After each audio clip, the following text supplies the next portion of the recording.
பவித்ரா ஒரு பொண்ணுடைய பர்த்டே இருக்கும். இவங்க தான் பர்த்டே கேர்ள். சரி, கேக் வெட்டும் போது ஆரம்பிக்கிறேன். ஃபோட்டோ செக்ஷன் போயிட்டு இருக்கு.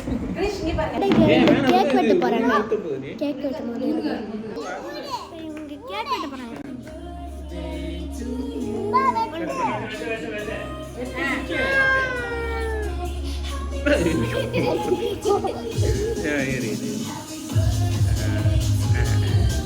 போதும்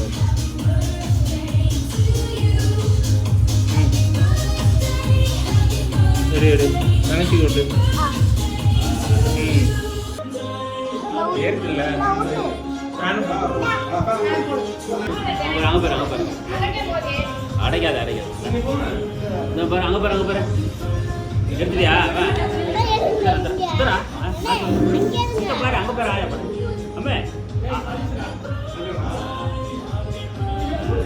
பவித்ராவுடைய அண்ணன் பேர் கவின். என்னுடைய பர்த்டே நாள். அதனால மேடம் சோகமாக ஒரு வேலையை ஃபங்க்ஷன் முடிஞ்சிச்சு. ட்ரெஸ் மாற்றிட்டு கூப்பிட்றேன். ட்ரெஸ் சேஞ்ச் பண்ணிடுச்சு. ரைட்டும் ஆயிடுச்சு. Bye guys. அப்புறமா அடுத்த வீடியோவில் பார்க்கலாம்.